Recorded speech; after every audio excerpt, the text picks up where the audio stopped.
well so that I can see the chat and Cool. so I can also see whether we are truly live. Okay, yeah, we're live. All right, finally. We're live. Woo! All right, sorry about the technical difficulties, everybody.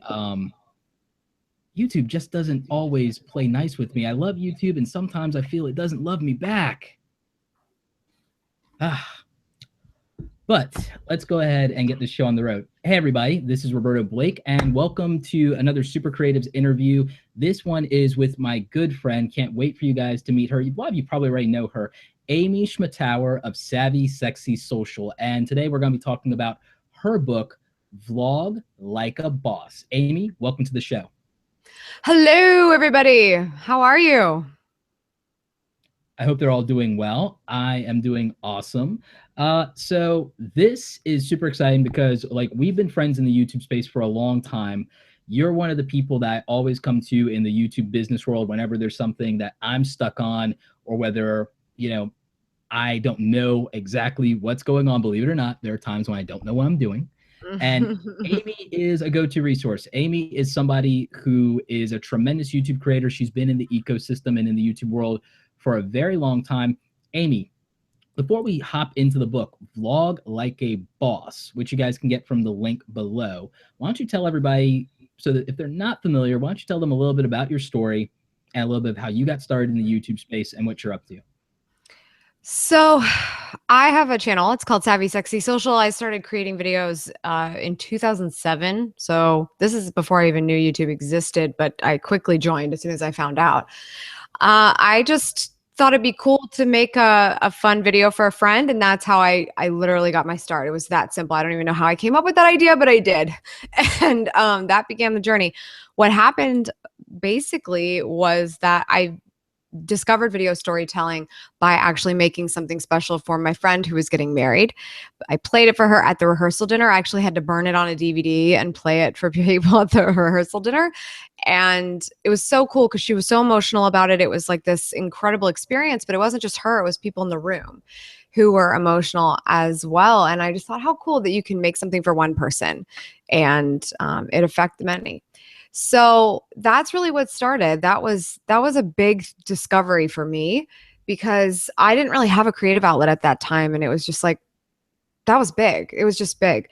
I just decided I wanted to keep doing that. That's how I found YouTube. And I was like, here's a great tool I can upload videos to and easily share with a link. Great. That's all I needed. There was no grander plan. It was a tool. It was just an opportunity to be able to share. And that's it.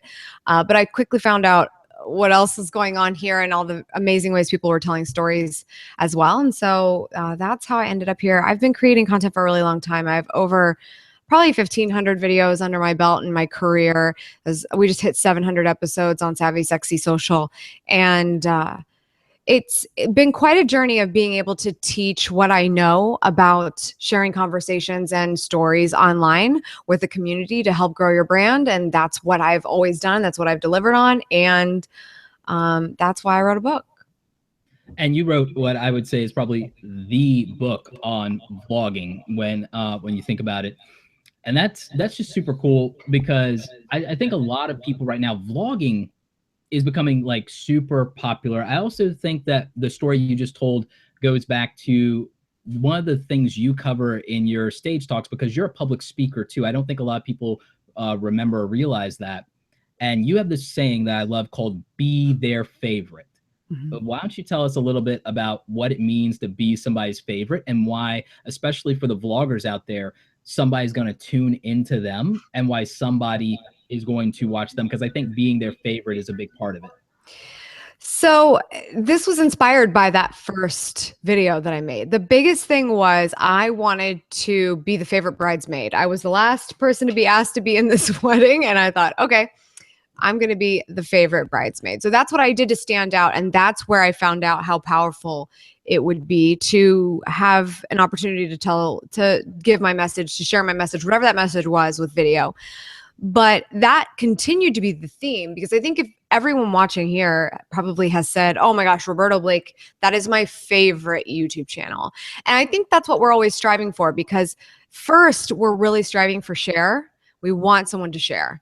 But then next, we really want to become someone's favorite. We want to become someone that we're not just subscribing by clicking a button. We're subscribing because we care about that person's content. We know we can learn something from them or always be entertained by them. And that's really what I think it's about. So I talk about being the favorite because otherwise I think you focus on things that don't actually matter for your brand and growing and making a difference and measuring results. Being the favorite means having real influence, and that's huge. So let's talk about some of those things that don't matter that people might be focused on. Like, what are some of these things? And I can guess at some of them, but like, what are some of these things that people are focusing on that really don't matter that they shouldn't get hung up on? Well, I would say it's a lot of vanity metric stuff, but that's natural for us to look at that because it's what our platforms have given us to measure, right? How many followers, how many subscribers, how many views, etc. All of those things are very important. It's just that they're not the only thing of importance. And so it's very frustrating when you're at a certain point in content creation or social media at all, and you're saying that these are the reason you're successful on any level. And that's really kind of discouraging if you're publishing a video once a week or more and you're not growing that quickly, and maybe you're not growing at all, and you're thinking, oh, my content must be just not good if I don't have more subscribers or double the subscribers or double the views or whatever the case may be. I think people get too hung up on that stuff and forget to set goals for themselves that will allow them to have a more immediate return on what they do and how they share content with the world. I think that it's so difficult to put all your eggs in that basket of I have to have subscribers or views, because that at the end of the day it doesn't measure dollars and cents on the exact level that most of us think that they do, especially if we don't have as much experience. Then we just make assumptions. And there's other ways to make that work for you. So I think people get really hung up on the vanity metrics, and it's really unfortunate. What would you say to somebody out there who's doing video, doing YouTube, doing all those things, who they hear what you and I are saying, and I've talked about objective quality. Like my thing was I wanted to, am I keeping my word in terms of delivering on my schedule? Am I getting the number of videos out that I want? Is the editing good or does it suck? Which is the thing, I obsess over. What if they've heard that before, but it's still not like clicking for them? What would you say to somebody out there who is getting discouraged and they are looking at those numbers and they say, I get it, but they're like 30 days in, 90 days in, 6 months in, and they just still feel like, I'm working so hard, what's the point? I think if that's what's happening in your mind, then you're still focused on the wrong things, right? So obviously you are, because it's all you think about. But for me, when I started the channel, I directly attached success to something else. So first of all, it was consistency of what I was doing. Can I show up consistently? Because me showing up to my channel when I said I'm going to be there with the value that I promised is exactly connected to the fact of whether or not I would get business into my consultancy. Was somebody hiring me? Was somebody wanting to coach with me or get services from me in some way for social media marketing? It was directly attached to that. So I never really had time to get hung up on this whole do I have enough subscribers or views or any of those things, because I was making videos and I was getting clients. So because of that correlation, the success was there. And so for someone that's just getting started and they're 30, 60, 90 days in, if you have not directly linked your regularity of content and showing up and being consistent and presenting value with a metric that's measurable and attached to success, that's more the issue. So let's say it's not necessarily growing a business, but you would like to grow a following on YouTube. What are you actually doing to make that happen? Because we all know if you don't have subscribers, you don't have momentum. And if you don't have momentum, you're not going to be able to get much of your content out in front of people who don't know who you are. So then now we're back at the beginning with nothing going on. But if, let's say, we found an opportunity to show up in search or referred content, are you making sure that your videos are programmed and have metadata that help them achieve that? And then what are you doing to make sure that the people that you do know, even if they don't hang out on YouTube or whatever the network is, are coming there when you have something going on, so you can use their views as the momentum you need to signal to YouTube to get you some more attention. Usually the problem is the creator does not go that far. They create the content, they create the next one, they go to the next one, publish, go to the next one, publish, go to the next one, and they forget to do the marketing side. You have to market a video just like it's your product that you have for sale, because it just might be. And if you don't put that time in and you don't make that happen, it's not going to grow. You can have the best product in the world, but if no one knows about it, no one knows about it. It's just you. So I think that's what's going on in someone's head when they're just getting started. And if you're expecting the sun, the moon, and the stars after 90 days, welcome to YouTube. Maybe it was that way in 2006, but no, it wasn't. You like, you know, people who started in 2000. we'll get to that in a minute, because you know, you know some interesting people. But what a lot of people don't know is that you were able. And I think that everyone has this belief or this assumption. We'll get to this question later, but like, I think everyone believes that to go quote unquote full-time on YouTube, or to make it a full-time job. And, you know, I don't believe in that saying, but to be able to make YouTube, the thing I believe in saying is to make YouTube sustainable. To make YouTube sustainable, they think you have to have 100,000, 250,000, 500,000, 1 million subscribers. They don't realize that there might be ways to approach that and make it possible for it to go sustainable with much less. And I know people who've done it with 10,000. Let's talk a little bit about you leaving your 9-to-5 day job, a very promising career, for the world of video, and specifically starting and going from being a YouTube vlogger to taking it even more seriously. But before we go to that, because that's super important, just real quickly, can you tell us your definition, or can you tell us a definition of vlogging? Like, what is vlogging? So this is a really interesting subject, because the upside is the word vlog has become much more mainstream, and we have people like Casey Neistat that have helped us achieve that, which is fantastic. That's good news. But it's also something that makes me want to point out the fact that the vlog isn't always what people say it is. It's not just, here's what I did when I woke up, and here's what I ate for lunch, and here's my commute, and here's what my city looks like, or whatever the case may be. It doesn't have to be what I would call a life cast in order to be a vlog. If you go back to the original definition of the blog, you remember back in the day when businesses were like, we don't have a blog. We are way too good for that. The kids have a blog, but we don't have a blog, right? I mean, then they were like, oh crap, we need a blog. We need to be relatable. We need to talk to people. And that came later. I think the same thing is happening with the word vlog, because it's starting to become into that more mainstream accepted sort of word. The key thing here is a blog is simply a weblog, which is a piece of content that is valuable for somebody, whether they know who you are or not. There's no barrier to entry to that content, that they can learn something, be entertained by something simply by discovering it, and it's on your website. So it's updating your website. A vlog is a video format of that, and it doesn't even have to be on your site, but it still provides value. It doesn't matter if that person knows who you are yet or not, but if they find it, they're going to get something interesting or learn something or be entertained. And that's a vlog. So to me, a tutorial can be a vlog. Me standing in front of my bookshelf and giving some advice, that's absolutely a vlog. But I'll also show you the journey of what I'm up to, and here's what the day looked like, and here's my dog, and that kind of stuff, and that's a vlog as well. So whenever you're offering value in video form, and the opposite would just be, we call video marketing, right? Is it a commercial? Is it a pitch for your product? Is it an introduction to you in some way? Here's who I am, what I do, and why you should buy it or care about it or whatever. We might put that on the about page of our website, but it's not always considered a vlog, because someone has to care about who you are in order to watch that video. But if they don't know who you are, they can watch a vlog of something that you are an expert in, or something that you do really well that you're showing them. So I think that's a key thing that people don't think about, is a vlog is so much more than a day in Casey Neistat's life. That doesn't mean that's not a vlog. That's a very well done vlog, but he presents value whether you know who he is or not. And you want to watch that. And then you become sort of excited about it. You subscribe to the guy, and you keep on going, you grow from there.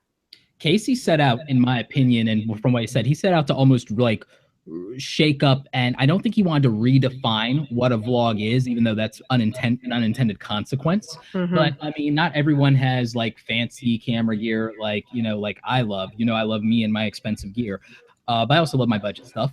I mean, that's what I started with. That's what you started with. We started with like what, less than $500 worth of gear. Yeah, definitely. And by today's market, less. But the thing with it is, I think you made a great point. People are conflating vlogging with live casting because it's easy to do that. Whereas because everybody has a day in the life. Yeah, exactly. Everyone does. But I think that the thing is that the granddaddy of vlogging is Zay Frank. Stylistically, and the format of what a good vlog looks like goes back to the early days of YouTube with Zay Frank. And I don't even think a lot of people watching this right now remember who he is, but you guys should look him up. He's holding it down still. You should totally watch his stuff. It's so great. But I think that you made a great point, and I love that in your book you go to the dictionary.com definition for what a blog is, and you relate that to vlogging, because I think there are people who are vloggers who don't even know what the actual word vlog, where it came from, or what its vernacular is, or what a blog is, and what the vernacular means. So I think that that's important, and I hate lazy language. You know, that's one of my pet peeves. I love precise language. So I love that you focused in on that. But let's talk, let's go back to one of those early things that was bringing up before. I'm trying, as I say this, to remember exactly how I phrased it. But before we got into the definition of vlogging, I remember what it was. I wanted to talk about how you went from vlogging being a side hobby, something you did on your Schmittastic channel, which people should still go back and check that out, because I think they'll find it interesting. I love that you still leave those videos up. How did you go from that to deciding that you were going to leave a very successful career to becoming a YouTube creator and building an income and a business around that? And let's talk about what that journey was like and what your advice would be to people who want to do that. So that was never a part of the plan, right? Like that was absolutely not something that was planned. I said, okay, I'm going to make video because this is a creative outlet that I have, and I'm excited about that. So I'm going to make videos, and this is going to be fun. I did it on the side. It's something I did at home for fun. It was totally just, that was it. And what happened was, because I was able to storytell with video, then businesses locally were saying like, okay, you can make videos on the internet, which is very interesting. All we're trying to figure out is why everybody wants us to have a Facebook page. Can you give us some advice on that? Sure. So then I found out, I happen to know things about the internet. Businesses find that valuable. And now I'm finding out this is an industry people make money with. Wow, that's fascinating to me. I can make side hustle money with this. So I started that. Back then it wasn't even called side hustle. That's like a Gary Vee thing, I think. I don't know who created the word side hustle, but back then it was like, oh, I have a part-time side job, and I'm just going to help these businesses do this. But I wasn't going to leave my cushy job for this. No way. Until suddenly I was doing a great job of this, and I was a really good social media manager. I was a really good consultant, and I continued to do more. And I would use my clients that couldn't pay me. The first client I had was not able to pay. And so they would help me in any way they could, but I told them they didn't have to pay me because I didn't have any school experience in marketing. I didn't have any portfolio experience, and I was just taking a shot.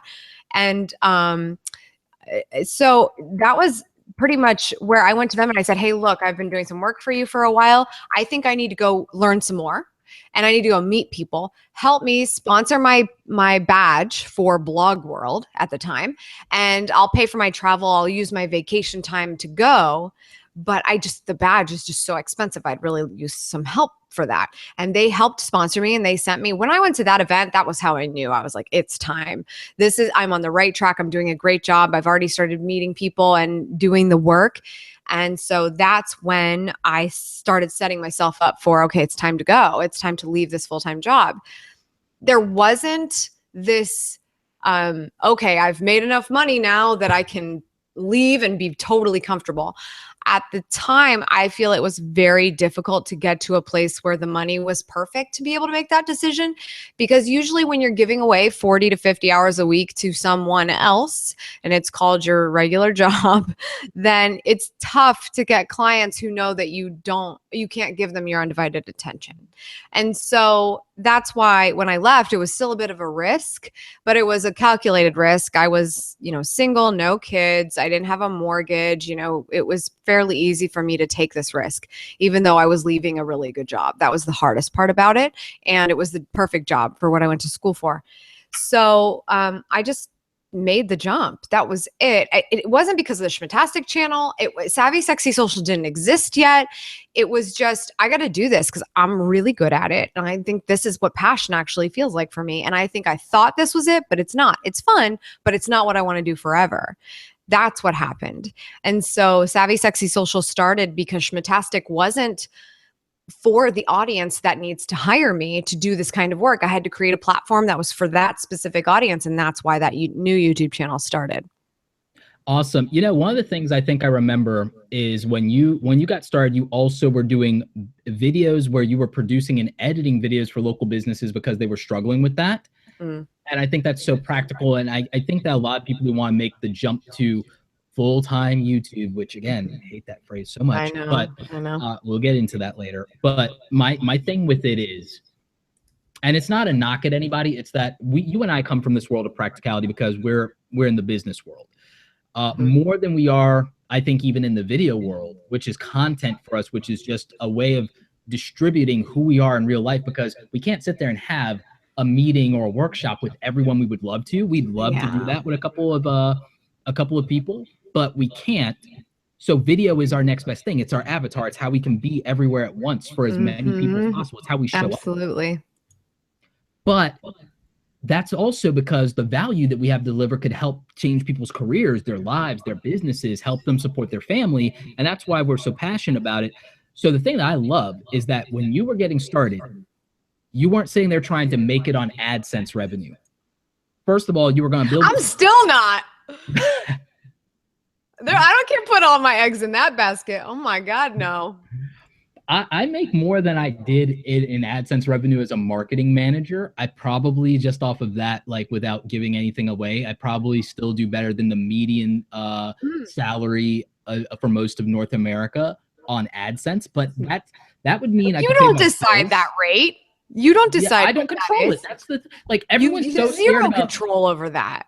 The January AdSense thing that everyone's like, oh God, that's where YouTubers quit, is because, oh God, I can't pay rent, is like, I don't worry about that, but for multiple reasons, but I'd be okay on AdSense, but I don't believe in it. I don't believe that you should live your life with that terror of, oh my God, what if they ban my channel? Oh my God, what if I'm not advertiser friendly?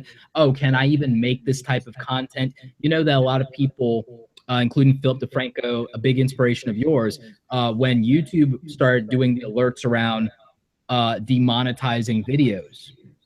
And people were very scared about that and what it would mean for their earnings and their lifestyle. There were even YouTubers who put out videos that said, oh, YouTubers are going to go homeless over this. You and I weren't like in that category and weren't worrying about that. But I think that the way that people don't end up there is that from a practical standpoint, you have to think about what comes next for you and what do you do, God forbid, this platform goes away. Gary did a tweet where he said, don't be at the mercy of a platform. Gary Vaynerchuk, you and I both believe in that. We don't blindly follow Gary. We follow him because he's right. But like, I love that when you got started, you approached everything with practicality. And I think that more people should learn from that, and they should look at what the business model is for their channel, even if they're doing entertainment. I mean, let's say you're not doing a business like you and I, and you're just going to do live casting. There are people I've met that have 30,000 subscribers that make like $8,000 a sponsor deal, which is a whole different thing. They're not living on AdSense either. But I talk to YouTubers who are making a decent amount of money and are going to be able to leave their day job soon, because what they're doing is they're editing for other YouTubers. Like, I'm hiring. They're editing for other YouTubers. They're going out and shooting videos for local businesses. I won't get super into it, but I just like set up a big deal to do some local work that's nuts. Mm-hmm. And people have that opportunity. If they don't put their whole thing in, I have to make it on YouTube. I have to make it on AdSense. I don't think there's a such thing as making it on YouTube. Like, what are your thoughts on that? It's just so amazing to hear the amount of success that people have when they stop putting themselves in the bucket that everybody else made. I think that's the biggest thing here. And I think that has a lot to do with subscribers and whatever the case may be. The bottom line here is, and I will tell you, I just did a sponsorship deal recently where it was an extended deal where we were doing a series.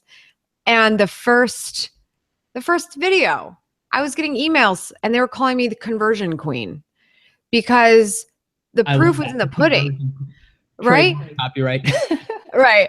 But the thing is, you don't have to have a certain number of people to prove you have influence, but you must have that influence. And I believe in 2017, we're really going to start to see where brands that are working with companies are going to take note of the more important conversion details and metrics, and not just what is on face value. What is their reach? In theory, if the perfect storm happens for this video.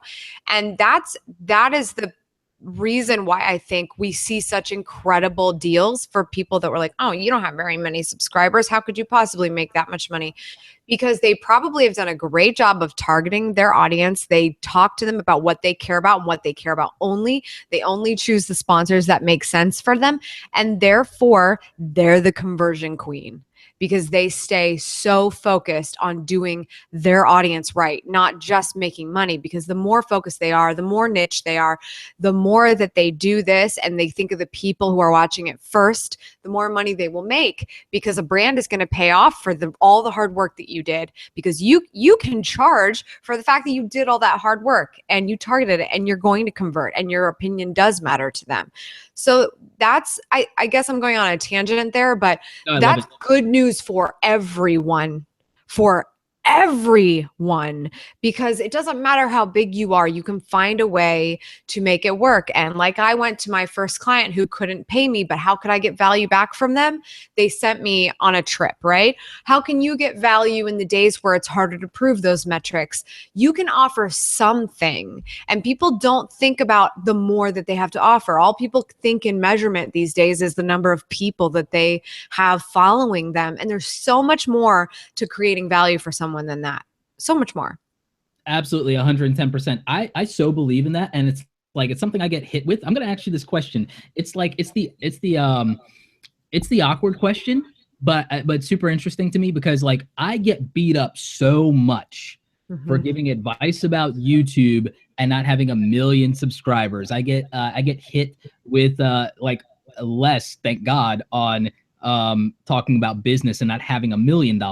Like, but you have less than 100,000 subscribers on YouTube, and yet you wrote a book about vlogging. And I read the book. I know that it's value. I know that it doesn't matter. But like, what do you say then? How you deal with the fact that you have less than 100,000 subscribers, but you claim to be an authority on vlogging, which again, you absolutely are. But like, how do you deal with that counterpunch? Roberto, call me out, just call me out, right? Because according to everybody else, trust me, I get these comments all the time. Like, you wrote a book about vlogging, but you're not as big. Nice to have. Yeah, you give me. I love you, Casey. I love you, Casey. No, exactly.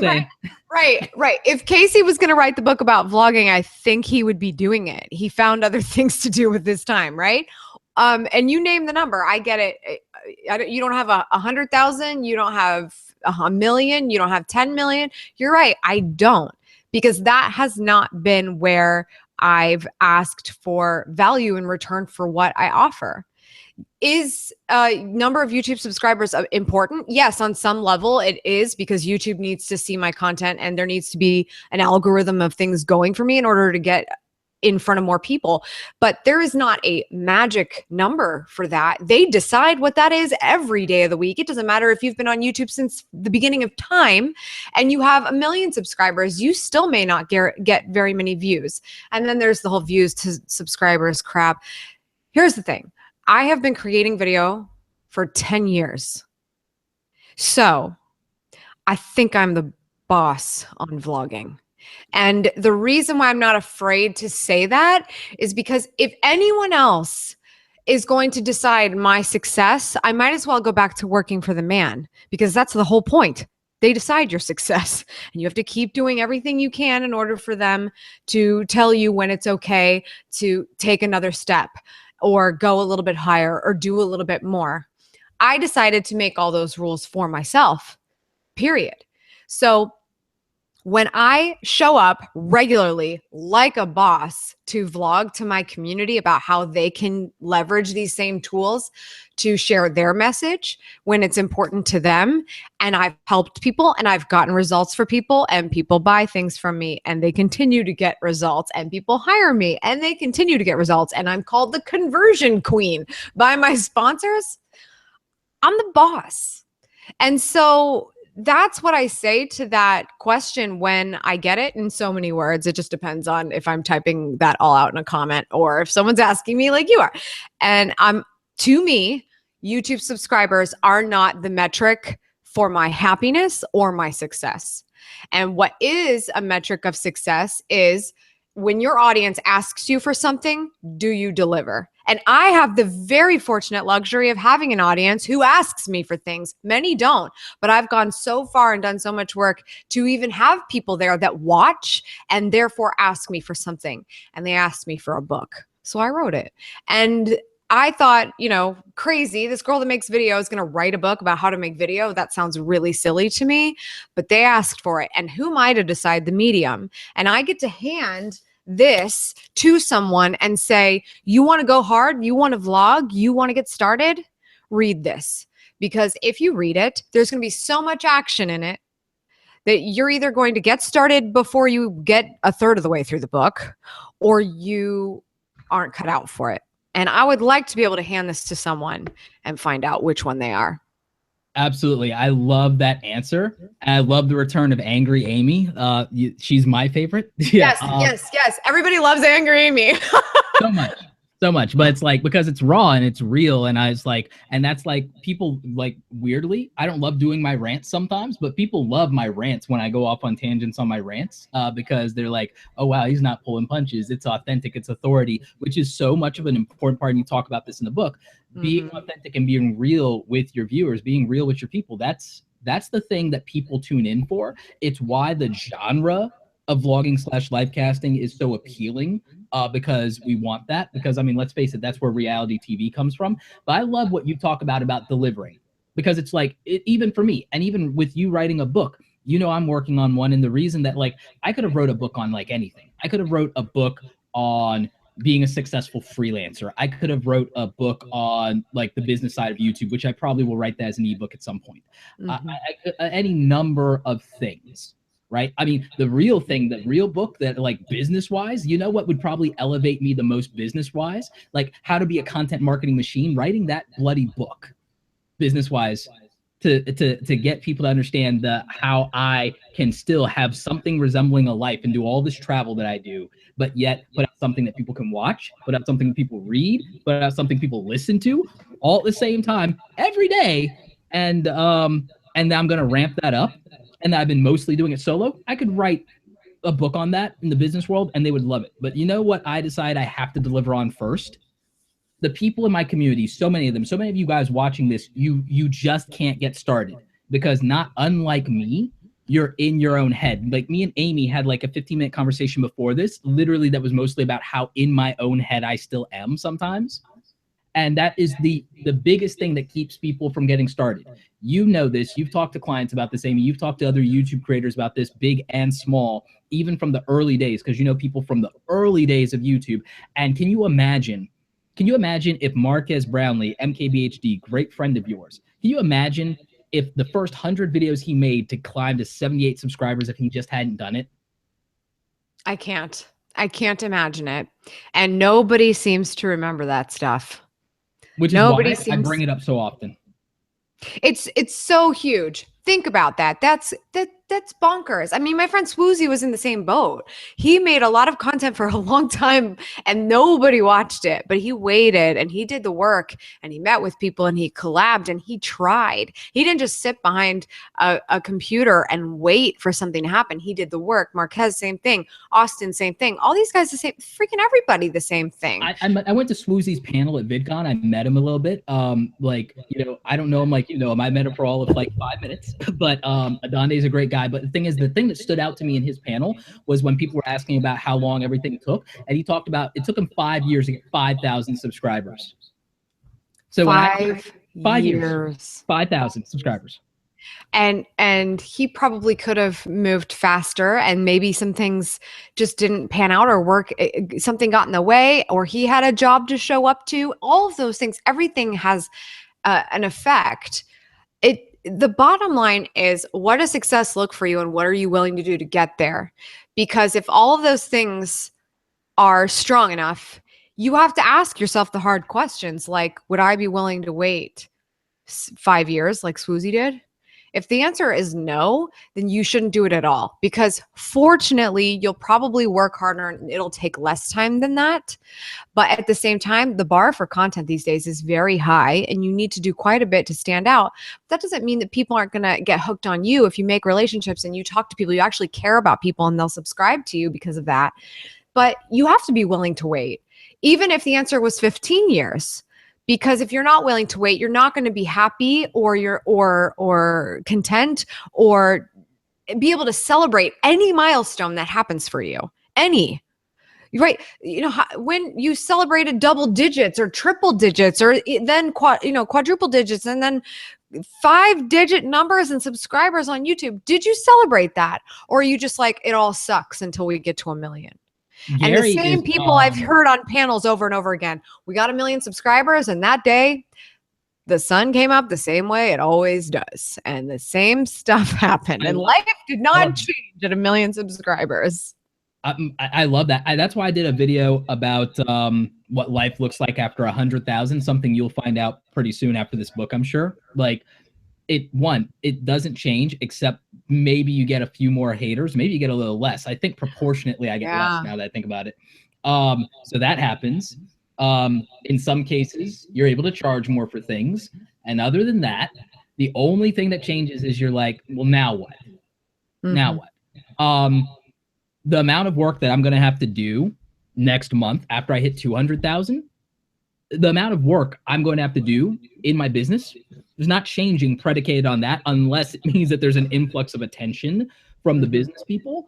It doesn't change anything. It does. I still see the same dork in the mirror every single day that collects his Star Wars bobbleheads and watches his Saturday morning cartoons. I still see that same dork every time I look in the mirror.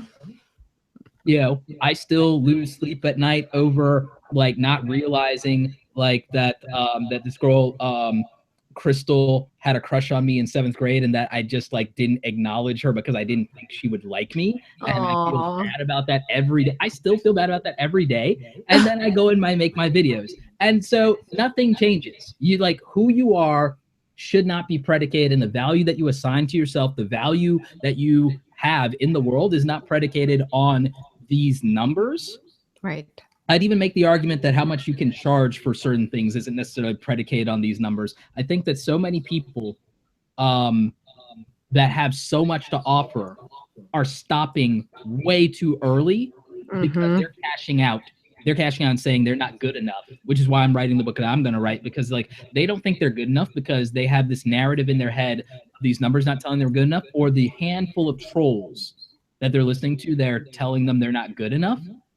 And the market is the market, but you also have to look in the mirror and figure out what objective quality looks like for you, what success and happiness looks like for you. It's why you and I are such big fans of like Gary Vaynerchuk. It's like he's willing to wait another 20 years despite all of his successes to get what he really wants, which is to buy the New York Jets. And I don't know that I have anything as big as that in my mind yet, because I'm still figuring out certain things, like what I like. Part of the reason I do all the weird things I do is because I kind of know what I want. Right. And I'm living lifestyle wise, what I want, if I just get to make stuff every day and help Yeah. people and teach and do that, and it's what I want.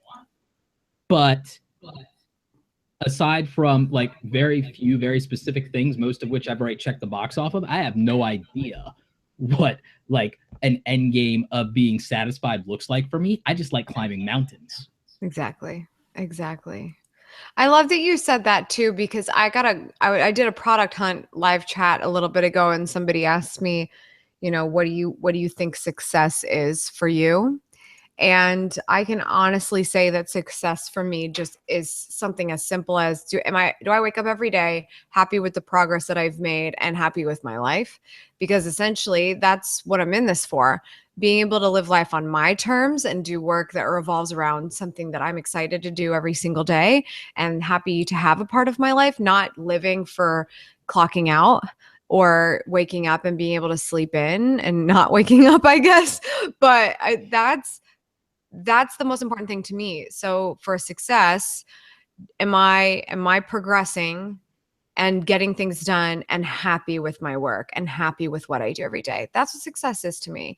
And I don't think people think about that as much as they want to. And Gary's even said the day he buys the New York Jets is the worst day of his life because that's the end. I Because that's think the that end. I think that once he has the actual experience of it, it'll be, well, now I have this thing that I wanted to play with, and that will last for like a year, and then Mhm. we'll have some other thing, which probably will be like something involving Xander and Misha's kids if they have kids. Like it'll be the grandkids. Yeah. Knowing Gary, I think that that's a thing. Let's talk a little bit about the last 31 days for you of vlogging and what doing daily vlogging has looked like for you for 31 days. Because aside from when you do beta, vlog every day in April, vlog every day in August, typically you don't do that. Typically you do what I do, which is batch record some content, and it's usually actionable, helpful advice. But you Mhm. went and you did live casting pretty much for the last 31 days. What was that like? And walk us through some of that, and like walk us through some of the logistics problems of that, and also tell me personally also how you're loving that Sony RX100, because my review on that's coming out soon, and I recommended that for you guys. Like, so let's talk about vlogging.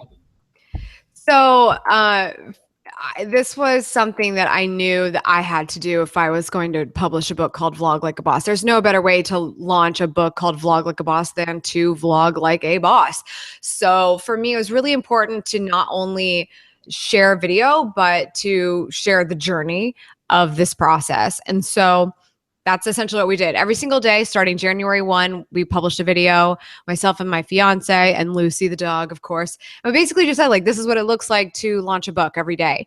The critical thing here is, and I think what most beginner daily vloggers forget, is that just because you're publishing a video every day doesn't mean that every part of your day is that interesting or should be or can't just be for you. You shouldn't have to feel like you're under the gun to film absolutely everything just so you can have footage at the end of the day. There needs to be sort of this continuous theme. I actually learned this lesson from Tim Schmoyer, because he was talking to me about the major change that he had put in place for his family vlogging channel that Smoothies, took yeah, it very I much love next that. level. Because if you're just trying to vlog everything, it's like, well, yeah, that was Tuesday. Okay, we got that much. But it could also be the day that I received my book in the mail and was able to hold it for the first time. That's a theme that we can make as sort of the entirety of that video, which makes it a standalone good video in addition to a part of a series. So I think that was the hardest thing for us to do, was to always find a new theme every day. At the beginning, it was very easy because we could plan some things in advance, but on some level, you have to live in the moment if you're sharing the moment. And we can't plan for things we don't know we're going to screw up when we're launching a book. I've never done that before. So to give an example, there was one day where we knew we were going to be getting massages. So I said, well, that would be a good day to talk about self-love. And so we got massages that night. We went to the gym that morning. Whatever we did that day, it had to do with this concept of how we take care of ourselves and sort of recover from all the hard work that we do. also peppering in sort of the things that were happening with launching the book. This happened today. Oh my gosh, this deadline's coming up, or whatever the case may be. But that made the journey to the book more interesting because we got focused around a theme on every particular day. That was a big, big, big, big piece of the month. If we were going to survive making a video every single day of the month, and vlog every day in April and August are still no big deal compared to what we just did, because that's usually just a one-take video with my smartphone or something like that. These were, you know, there was music and a lot of editing that it was involved, in addition to just getting all the footage. I had to buy all this additional storage because we have so much. We were including 4K drone footage, so that was crazy. I think it ended up being day 4 that we said, man, I love my Canon G7X. It's such a beautiful camera. It's such a beautiful picture, but the autofocus is terrible. It is terrible. And until you're really doing a life casting type of video, you don't really feel the burn of that lack of autofocus as much. And that's why we ended up switching to the Sony RX100, because I just thought, this is going to suck if we're doing this and we're not going to be happy with the quality of the video throughout the month. And so that's why we changed up the cameras. I'm over the moon. I've never entertained Sony. I probably should have. I've been a Canon girl my entire life, but I'm really pumped about this change. I still have my Canon 7DD for some more like in studio stuff, but for the life casting, I'm very impressed with the Sony RX100. You know, I'm just like a camera junkie, as you know. I have a little bit of everything. I'm sitting here messing with like these Panasonic lenses. I went micro four thirds because it means that like, okay, cool. That means that I can have Panasonic and Fuji and this one and that one. And then I have the Sony stuff. You know, I'm upgrading from my commercial gear to all Sony stuff. I still love Nikon. Camcorder wise, I have Canon because it works. Like I use everything, but I think people get hung up on gear. Because I found that it's not perfect, but even with like a $200 vlogging flip camera, and I'm going to do like a comparison video, you could get by if you were just going to get started. I think people get hung up on gear. Didn't you start with like a Canon that was like, by today's standards, I think it'd be like $300, but like it was like a $500 flip cam? Yeah, it was essential. Well, here's what actually I think happened. I had a Canon PowerShot that I wish I would remember to grab the thing off my bookshelf, because this is like the 4th interview I've done where I talk about it. I literally have it. It's my little artifact that sits on my bookshelf. But it's just like today's PowerShot, just from back then, and it's standard definition. But I used that for the first video I ever made. After that, I thought, oh, I do need to buy a camera, because we all have that fear of gear. I do need to buy a camera. So I actually went online, and at the time, there were the handheld video cameras that were all the rage because smartphones weren't updated to that yet. And the camera I bought was the Kodak ZI-6. And I was so thrilled with that camera. It was a wide angle frame, and it was just easy to kind of carry around. And it had like a little lanyard and everything. It was great. But the problem, it was dropping frames like crazy. It said it was 60 frames per second, but it's like, no, you're not. You can't even keep the frames you got. So it was so bad. I would go back to the Canon, and you'll see that activity at the beginning of the Schmittastic channel, because there's times where I have the Canon PowerShot, and there's times that I have the Kodak ZI-6. And then I made a big deal about going to buy the flip cam, which I hated because it didn't have a wide angle lens and it was horrible. You had to hold it like this far away just to get your head in the frame. It was awful. And then I went back to the Canon PowerShot again. And then they started getting smart about the Canon PowerShots being sort of the go-to camera. And they then had screens that faced you and still very compact. So yeah, those first cameras were pretty rough. And that's why when I talk to people and they're like, we need, what gear do we get? What gear do we get? You haven't even started yet. It's 2017. Use the smartphone. Prove to yourself you need to buy any gear by actually taking action with the incredible camera that is already in your pocket. Boom. This thing right here. Yeah, you know, it's funny. Sometimes, well, no, a lot of the time, just depending, this camera that's in this phone will be better than this $200 point and shoot flip cam. But not better, I don't think by any stretch of the imagination, than this $1,000 point and shoot flip camera. However, there are situations where either of these might be more convenient, and they're both certainly more convenient than my DSLRs. Like I cannot imagine if I had to. I don't have the upper body for walking around with a Canon 7080D like KC or a 5D Mark III. I need to lift.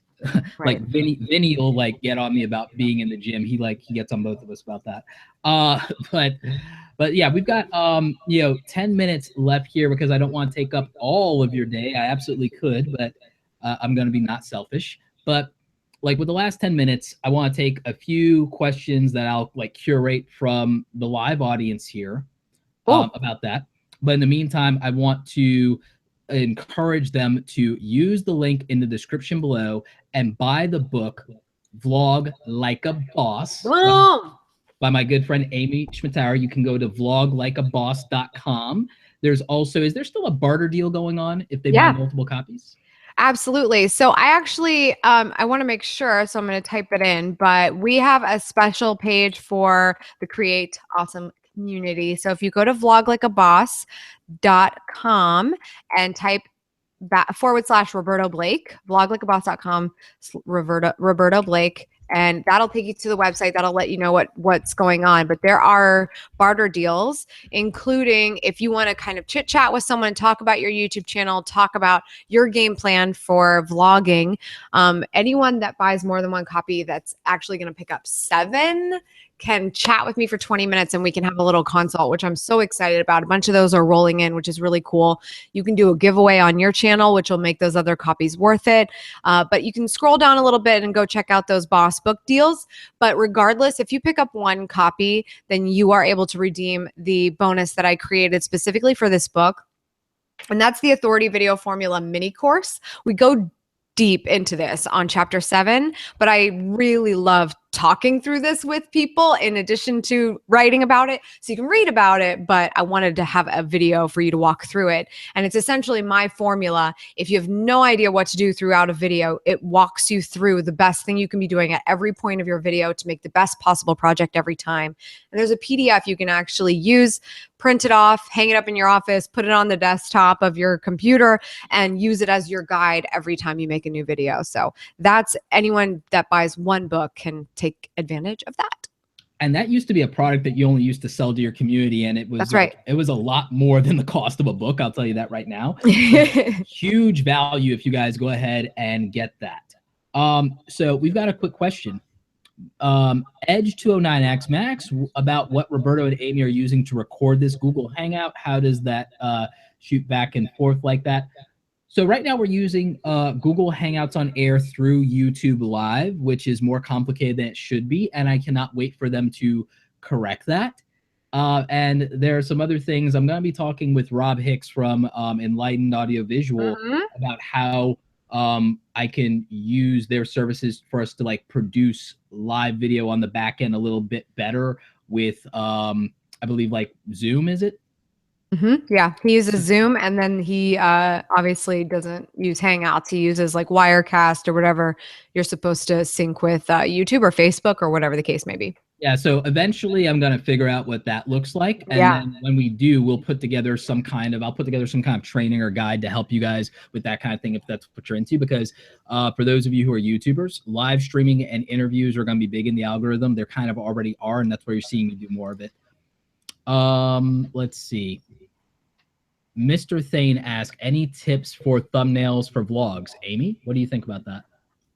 This is the advice that I usually give is leverage this as the opportunity for human SEO. So we get a thumbnail and a headline, and there's some other metadata obviously working for us, but that headline is what's really going to instigate if someone was searching for that video or not. And whether it's referral or actual search, etc. The thumbnail is sort of that opportunity to get someone visually to say, this is the video I want to watch, right? I found my search results. I found referred content. I found trending content, whatever it is. and they see a thumbnail and that's their one moment to make a connection as a visual, to say, okay, this is a good option. So what I like to do is try to choose the most compelling moment that is also very clear, and make that the thumbnail. The other thing you can do is always just really make sure that there's a face in that thumbnail. It'll do really well when you do that. But the other thing I love is when you can leverage opportunity for copy. So you don't get a ton of opportunity to be super creative with copy and a headline if it's not the right search term. You really want to stay focused, keep a short, clean headline. So the thumbnail, from a design perspective, is a fun way to add copy that might be more human, that wouldn't have helped you in search, but might get somebody to click on it. So for instance, I guess, let's say we're doing a tutorial, but the word tutorial isn't going to work out well to go into the headline, because most of the time a tutorial is better served when you type how to do something. If someone says, I need to know how to do something, they type how to, etc., and they put that in search. So you want to show up for that. So putting the word tutorial doesn't always pay off the way how to does. But if you want to make sure someone knows they're going to get a banging tutorial, you could put the word tutorial in the design of the thumbnail. So I like to use those like human SEO words. When I say that, I mean, I showed up, I'm in front of them. Now all they got to see is this thumbnail, and this thumbnail is going to be the reason they click. What do I have to say with words and pictures that's going to make them go, that's the right result for me? That's my advice for thumbnail. In addition to staying very vibrant, and having a human element to it. A human face is really important if you can do it. And Roberto Blake is a fine example of amazing thumbnails. So check out his channel if you haven't already. Well, thank you for that. And like my theory of thumbnails has always been, because I was in advertising, if you can be a billboard, be a billboard. But I would talk to people about, take a look, if you want really good examples of how to do this, especially for vlogging, go into your Netflix queue and look at how they're showing off the episode of each show and stuff like that, and how they're advertising that. Really look at some of those things, and that kind of can actually help with that. And like for what you were saying, even with something like a tutorial, I would do something like this and step by step, and that would be a good thumbnail, because it's like the more emotion on a human face, that's going to get people to click. And then if you're going to use text, it should be something that puts things into context. And you've noticed I've been like stepping up my thumbnail. I saw you step up yours after the YouTube Next Up thing. That was huge. But it's like, I've got to make my thumbnails not only different for different topics. I was like, I got to make 2017's thumbnails look different than 2016 and 2015. Right. You got to keep people guessing. That's the other thing that people don't do. I mean, I made a major change to my thumbnails in the last year, because part of that is sort of testing some things, and others is trying to attract a newer audience. And in other ways, it's just keeping things fresh and not feeling like you've had the same design over a number of years because of it. You know, like Roberto and I, we've had our channels for so long. It's like sometimes we want to go to our channel and still feel like, oh, everything's still bright and new and shiny. And so, it's also nice though to have a predictable thumbnail in some way. If there's like one design element you always use, or if your color is always there, so people go, oh, I know that thumbnail when I see it, no matter what's in it, I know who that is. That's always a nice thing to have as well. We got a question. What is the sweet spot on time? I know that there's a default answer to this, but I also know that because of the algorithm change, there's some things with that too. Do you want to talk just real quick about that? About what's the sweet spot for how long a video should be? Yeah, I'll sum this up as quickly as I can. If you look at the authority video formula, you'll notice at the end, it says timestamp 2 to 5 minutes max. Now, Roberto and I both do videos significantly longer than that sometimes, and sometimes we do things in that realm. But the reason I put it there is because if you're just getting started with video and nobody knows who you are yet, let's just assume that's the case. Or the people that do know who you are coming over from another platform and are hopefully going to support the growth of your YouTube channel. You've got to get your stuff done quick. The reason why I rose up in this ranks of social media marketing professionals at a time when it was very busy is because, one, I had YouTube going for me and nobody else in the marketing space was doing YouTube well, speaking from a thought leadership perspective in terms of YouTube professionals. And so I had that going for me, but then I also made sure to deliver quickly. I didn't waste anyone's time. You found out my video showed up in search results. You got the answer to your question so quickly, you were on to the next one and then to the next one. And suddenly you're on video 8 and you're like, how did I get here? This has been so easy and bingeable. And that is success on YouTube. When you start a session and you keep someone there and you keep someone there, and it doesn't matter if they move around a little bit, you got them there, you kept them there. YouTube likes you for that. I believe that comes from not wasting people's time. So in my opinion, you are better off starting short on YouTube when you are trying to be discovered and you don't have a whole lot of an audience giving you momentum yet, because you need to show up in search. And if somebody else did their tutorial in 5 minutes, you should do it in 4 or 3 and prove that you can bring the value faster than the next guy and try to beat him in search. That's, in my opinion, very big.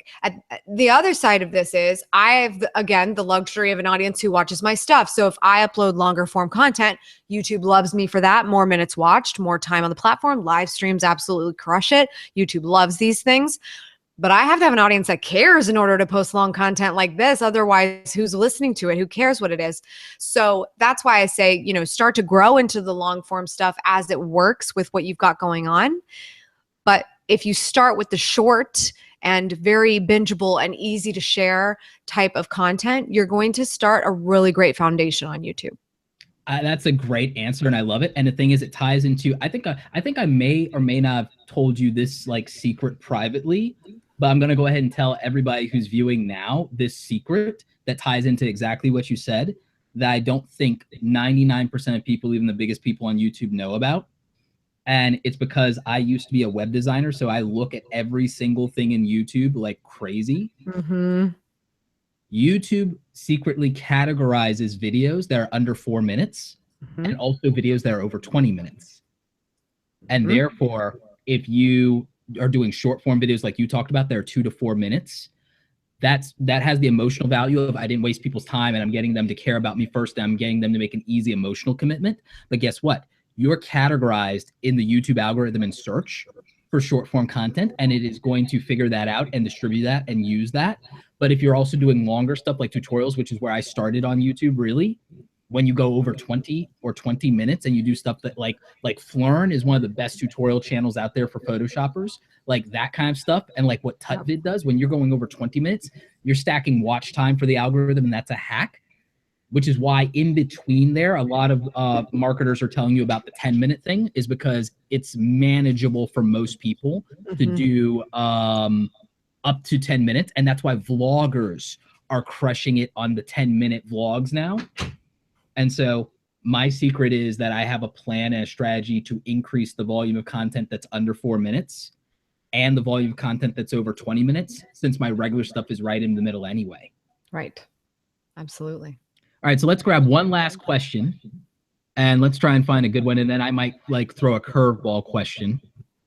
But I want to remind everybody, link in the description. Buy this book, Vlog Like a Boss. If you are a YouTuber, if you are a video marketer, if you want to be a vlogger, get this book. It is the definitive guide pretty much to getting started here on YouTube from the perspective of somebody who's done it, somebody who's shot and edited and produced over 1,000 videos, one of the few people like me who's done that and has been successful at it. So let's see, what do we have here in terms of like good questions? And if I can't find something that's really good, I will just throw 2 curveball questions myself. Let's see. The tech questions, I've done videos on that, and I'll answer you guys in Twitter. In fact, I'm going to throw you guys an interesting challenge here. So create awesome challenge, people. I rarely do them. I need to do more of them. Create awesome challenge. If you don't get to ask a question in this live stream, go to Twitter @Schmittastic, go find Amy, and send her a video post with a question. And if you want, you can tag me and @me2 in Twitter @Roberto Blake. Ask us your questions. If you didn't get asked a question here, ask us in a video on Twitter. Whip out your smartphone, click that button, go to Twitter, and send us a question if you didn't get to ask it here. So boom, challenge. Throwing down the gauntlet here. I want to see who takes this seriously. And I might do something special for the people who do that. I might put you guys in a raffle for something in terms of access to me. So let's see. Um, oh, here's a good one. Familia Mendoza asks, I am bilingual and I have an English and Spanish audience. How do I balance that with one channel, specifically a daily vlogging channel? So I would be curious to hear just how bilingual it is, right? Because I think here's what people forget. They want to serve all of these places. I'm sure there's a lot of people that speak another language that are thinking, I wish I could reach an English speaking audience. And so because of that, they spread themselves across all these different ways that they think they need English and Spanish. But if the majority of the audience is speaking the same language as you and you are serving that audience well, then that should be your focus. I think if you know you have a percentage of people that are watching in another language and they would be better served with subtitles, then getting those prepared for you, especially for any kind of video, but a daily vlog, that would be very useful for people to kind of see and read what's going on. But I've actually seen channels grow to be so successful for English and Spanish speaking communities that they do get to a point where they have two channels. But I don't ever advise that, because usually we're talking about such a manageable number of a community that it's not worth all of that time and resources of having to do these two different languages and two channels. So my advice would be to make sure that you are serving all of your audience members the best you can. So if there's double digits or something along those lines of English speaking countries and you need English speaking subtitles, then make sure you get that done, and see if you get to a point where it's growing and growing and growing, you might need two channels just to make sure everybody has the best experience possible.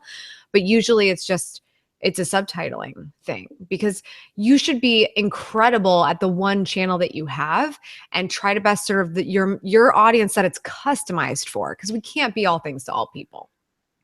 I love that answer. I 110% agree. And I think you've got to make a data-driven decision there.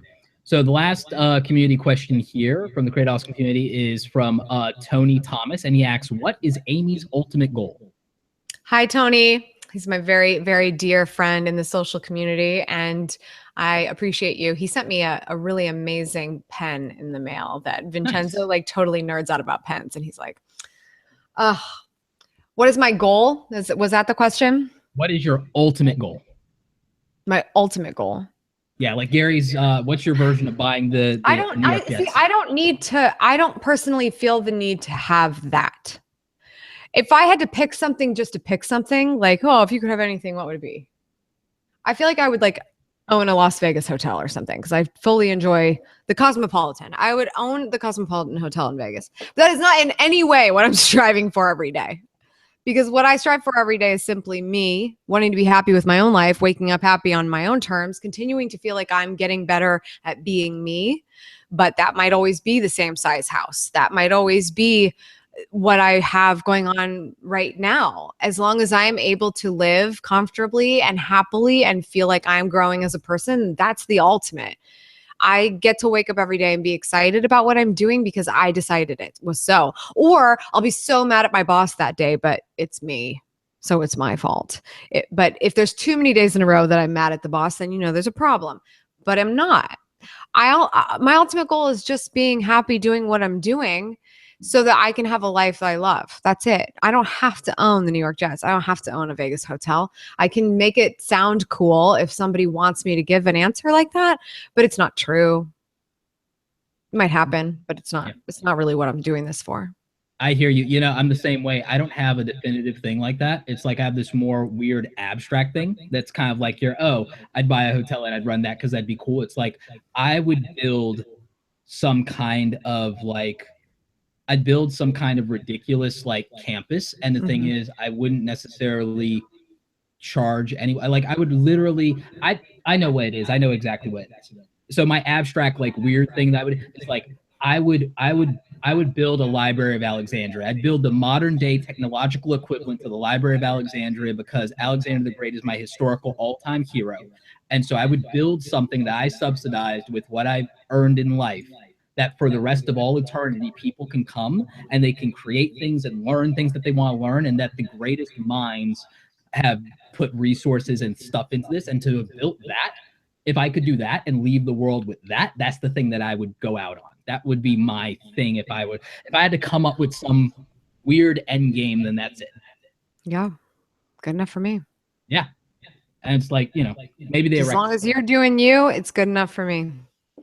So Amy, thank you so much for being my guest here on the show on Super Creatives. I love doing this like new interview series with people who are creating awesome things and share them with the world. You are awesome. And thank you so much. Guys, you have to get this book, Vlog Like a Boss, link in the description. And remember, you can go to vloglikeaboss.com/Roberto Blake, and you can get some extra deals there.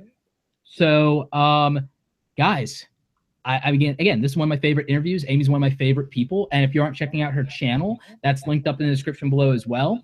And we're going to keep doing stuff. We're both going to be at Social Media Marketing World. So if you're in the San Diego area, make sure you're coming over and checking us out. While we're there, we need to shoot like a collab while we're there. Totally. Happening. Absolutely. All right, guys. So thank you so much. Amy, it's been a pleasure as always. Any final thoughts for the Create Awesome community before you go? Do what you can with what you have, where you are. Theodore Roosevelt, best video blogger of all time. Just start. Just get started. Okay. Boom. And my book will help you, but you don't even need it. You just need to start. You heard it, guys. Just start. So just go out there and create awesome. All right, guys. Take care.